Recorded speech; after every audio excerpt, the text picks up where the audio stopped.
Este es el canal Dan ASMR. Hoy voy a leer una parte de la Biblia que está en el libro de Primera Corintios. Y voy a empezar del capítulo 13. Si hablo en lenguas humanas y angelicales, pero no tengo amor, no soy más que un metal que resuena o un platillo que hace ruido. Si tengo el don de profecía y entiendo todos los misterios y poseo todo conocimiento, y si tengo una fe que logra trasladar montañas, pero me falta amor, no soy nada. Si reparto entre los pobres todo lo que poseo, y si entrego mi cuerpo para que lo consuma las llamas, pero no tengo amor, nada gano con eso. El amor es paciente, es bondadoso. El amor no es envidioso, ni jactancioso, ni orgulloso. No se comporta con rudeza, no es egoísta, no se enoja fácilmente, no guarda rencor. El amor no se deleita en la maldad, sino que se regocija con la verdad. Todo lo disculpa, todo lo cree, todo lo espera, todo lo soporta.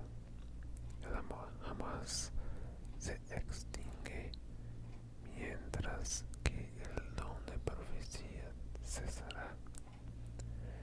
El de lenguas será silenciado y el de conocimiento desaparecerá.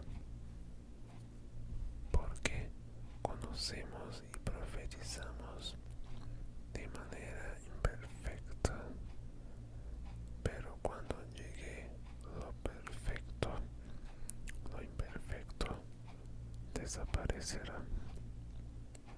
Cuando yo era niño, hablaba como un niño, pensaba como un niño, razonaba como un niño. Cuando llegué a ser adulto, dejé atrás las cosas de niño. Ahora vemos de manera indirecta y velada, como en un espejo, pero entonces veremos cara a cara.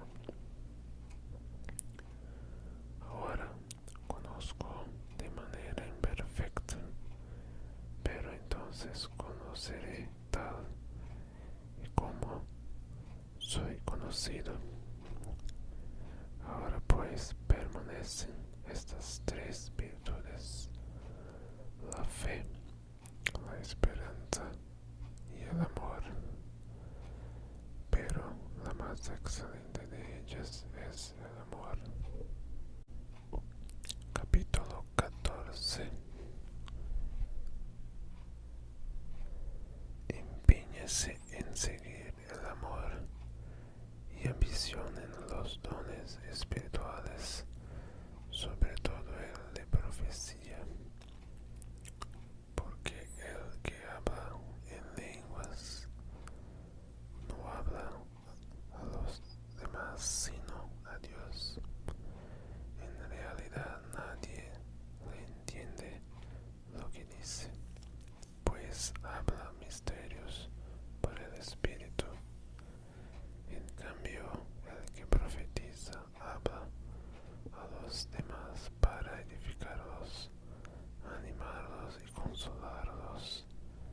El que habla en lenguas se edifica a sí mismo. En cambio, el que profetiza edifica la iglesia. Yo quisiera que todos ustedes hablaran en lenguas, pero mucho más que profetizar. El que profetiza aventaja al que habla en lenguas, a menos que éste también interprete, para que la iglesia reciba edificación. Hermanos, si ahora fuera a visitarlos y les hablara en lenguas, ¿de qué les serviría a menos que les presentara una revelación o conocimiento, profecía o enseñanza? Aún en el caso de los instrumentos musicales, tales como la flauta o el arpa, ¿cómo se reconocerá lo que tocan si no dan distintamente sus sonidos? Y si la trompeta no da un toque claro, ¿quién se va a preparar para la batalla? Así sucede con ustedes, a menos que su lengua pronuncie palabras comprensibles.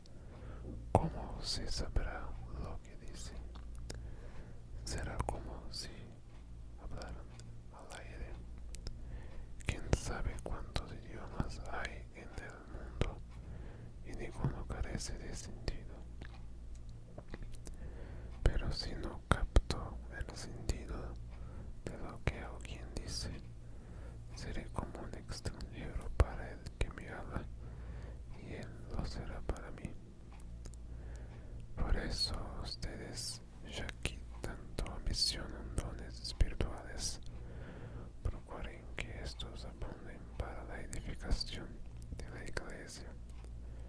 Por esa razón, el que habla en lenguas pida en oración el don de interpretar lo que diga, porque si yo oro en lenguas, mi espíritu ora, pero mi entendimiento no se beneficia en nada.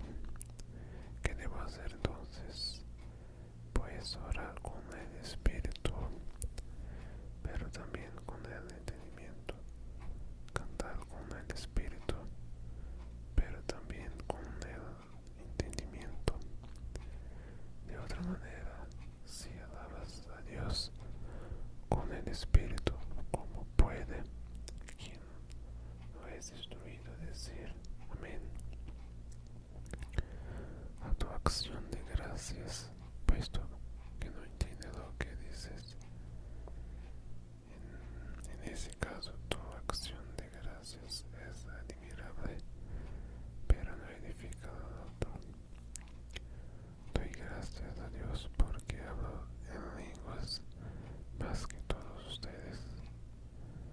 Sin embargo, en la iglesia prefiero emplear 5 palabras comprensibles y que me sirvan para instruir a los demás que 10.000 palabras en lenguas.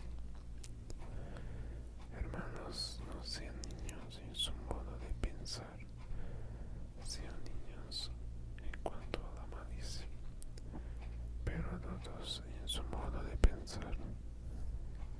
En la ley está escrito: por medio de gente de lengua extraña y por la boca de extranjeros hablaré a este pueblo, pero ni aun así me escucharon, dice el Señor. De modo que el hablar en lenguas es una señal no para los creyentes, sino para los incrédulos. En cambio, la profecía no es el señal para los incrédulos, sino para los creyentes. Así que si toda la iglesia se reúne y todos hablan en lenguas y entran algunos que no entienden o no creen, no dirán que ustedes están locos. Pero si uno que no cree o uno que no entiende entra cuando todos están profetizando, se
cada uno hable para sí mismo y para Dios. En cuanto a los profetas, que hablen dos o tres y que los demás examinen con cuidado lo dicho. Si alguien que está sentado recibió una revelación, que esté hablando ceda la palabra. Así todos pueden profetizar por turno, para que todos reciban instrucción y aliento. El don de profecía está bajo el control de los profetas, porque Dios no es un Dios de desorden, sino de paz. Como es costumbre en las congregaciones de los creyentes, guarden las mujeres silencio en la iglesia, pues no le está permitido hablar, que estén sumisas como lo establece la ley. Si quieren saber algo, que se lo pregunten en casa a sus esposos, porque no está bien visto que una mujer hable en la iglesia. ¿Acaso la palabra de Dios procedió de ustedes? ¿O son ustedes los únicos que la han recibido? Si alguno se cree profeta espiritual, reconozca que esto que les escribo es mandado del Señor. Si no lo reconoce, tampoco será reconocido. Así que, hermanos míos, ambicionen el don de profetizar y no prohíban que se hable en lenguas, pero todo debe hacerse de una manera apropiada y con orden. Capítulo 15. Ahora, hermanos, quiero recordarles el evangelio que les prediqué, el mismo que recibieron y el cual, si mantienen firmes mediante este evangelio, son salvos, si se aferran a la palabra que les prediqué. De otro modo, habrán creído en vano, porque ante todo les transmití a ustedes lo que yo mismo recibí, que Cristo murió por nuestros pecados según las Escrituras, que fue sepultado, que resucitó al tercer día según las Escrituras, y que se apareció a Cefas y luego a los 12. Después se apareció a más de 500 hermanos, a la vez la mayoría de los cuales vive todavía, aunque algunos han muerto. Luego se apareció a Jacobo, más tarde a todos los apóstoles. Por último, como a uno nacido fuera de tiempo, se me apareció también a mí. Admito que yo soy el más insignificante de los apóstoles, ya que ni siquiera merezco ser llamado apóstol, porque perseguí a la iglesia de Dios. Pero por la gracia de Dios soy lo que soy, y la gracia que Él me concedió no fue infructuosa. Al contrario, he trabajado con más tesón que todos ellos, aunque no yo, sino la gracia de Dios que está conmigo. En fin, ya sea que se trate de mí o de ellos, esto es lo que predicamos y esto es ustedes han creído. Ahora bien, si se predica que Cristo ha sido levantado de entre los muertos, como dicen algunos de ustedes, que no hay resurrección. Si no hay resurrección, entonces ni siquiera Cristo ha resucitado. Y si Cristo no ha resucitado, nuestra predicación no sirve para nada, como tampoco a la fe de ustedes.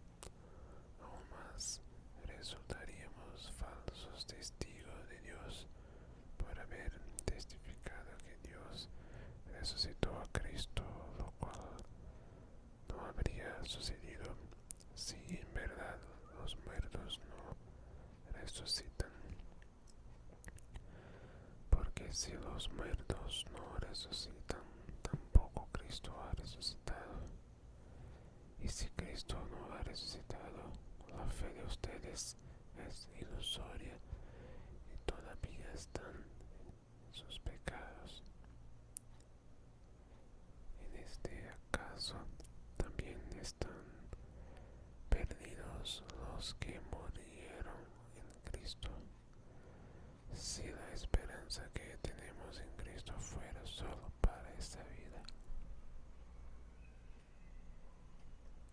seríamos los más desdichados de todos los mortales. Lo cierto es que Cristo ha sido levantado de entre los muertos como primicias de los que murieron. De hecho, ya que la muerte vino por medio de un hombre, también por medio de un hombre viene la resurrección de los muertos. Pues así como en Adán todos mueren, también en Cristo todos volverán a vivir, pero cada uno en su debido orden. Cristo, las primicias, después cuando Él venga, los que pertenecen. Entonces vendrá el fin, cuando Él entregue el reino a Dios, el Padre, luego de destruir todo dominio, autoridad y poder, porque es necesario que Cristo reine hasta poner a todos sus enemigos debajo de sus pies. El último enemigo que será destruido es la muerte, pues Dios ha sometido todo a su dominio. Al decir que todo ha quedado sometido a su dominio, es claro que no se incluye a Dios mismo, quien todo lo sometió a Cristo.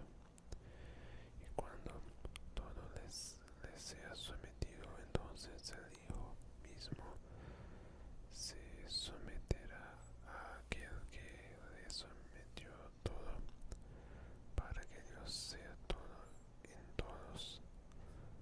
Si no hay resurrección, que sacan los que se bautizan por los muertos. Si en definitiva los muertos no resucitan, porque se bautizan por ellos, y nosotros, porque nos exponemos al peligro a todas horas, que cada día muero, hermanos, es tan cierto como el orgullo que siento por ustedes en Cristo Jesús, nuestro Señor, que he ganado así solo por motivos humanos. En Éfeso luché contra las fieras. Si los muertos no se resucitan, comamos y bebamos, que mañana moriremos. No se dejen engañar, las malas compañías corrompen las buenas costumbres. Vuelvan a su sano ocio como conviene y dejen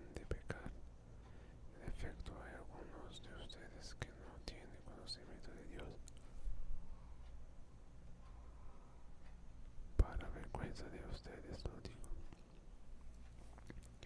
Tal vez alguien pregunte cómo resucitan los muertos, con qué clase de cuerpo vendrán. Qué tontería, lo que tú siembras no cobra vida menos que muera. No plantas el cuerpo que luego ha de nacer, sino que siembras una simple semilla de trigo o de otro grano. Pero Dios le da el cuerpo que quiso darle, y cada clase de semilla le da un cuerpo propio. No todos los cuerpos son iguales. Hay cuerpos humanos, también los hay de animales terrestres, de aves y peces. Asimismo hay cuerpos celestes y cuerpos terrestres, pero el esplendor de los cuerpos celestes es uno y el de los cuerpos terrestres es otro. Uno es el esplendor del sol, otro el de la luna y otro el de las estrellas. Cada estrella tiene su propio brillo. Así sucederá también con la resurrección de los muertos. Lo que se siembra en corrupción resucita en incorrupción. Lo que siembra en oprobio resucita en gloria. Lo que siembra en debilidad resucita en poder. Se siembra un cuerpo mortal, resucita un cuerpo espiritual. Si hay un cuerpo natural, también hay un cuerpo espiritual. Así está escrito: el primer hombre, Adán, se convirtió en un ser viviente, el último Adán, en el espíritu que da vida. No vino primero lo espiritual, sino lo natural, y después espiritual. El primer hombre era del polvo de la tierra, el segundo hombre del cielo. ¿Cómo es aquel hombre terrenal? Así son también los de la tierra.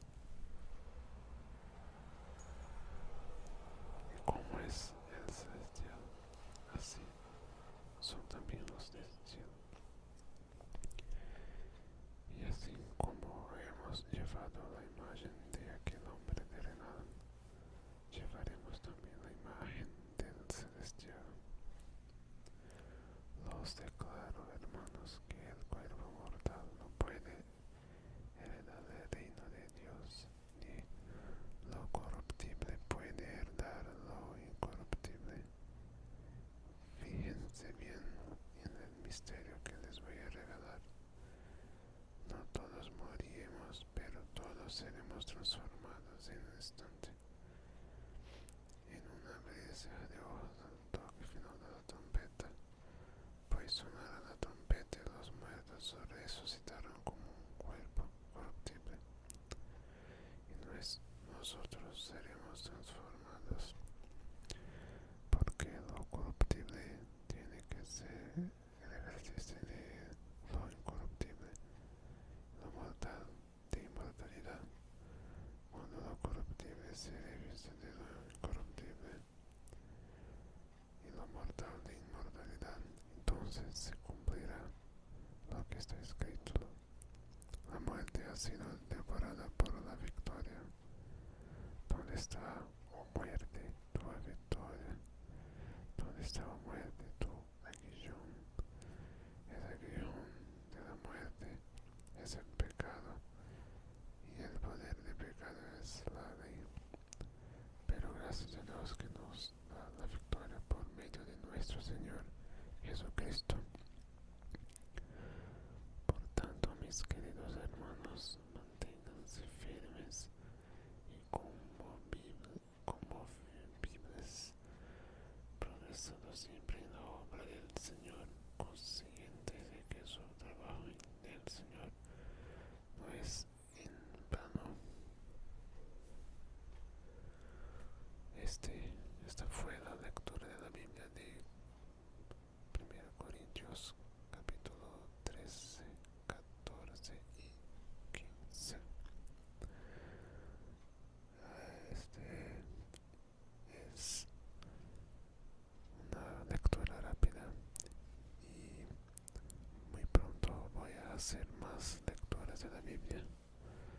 gracias por ver este vídeo y no olvídate de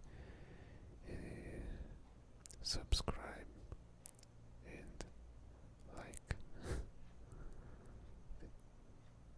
Chao, buenas noches, hasta luego,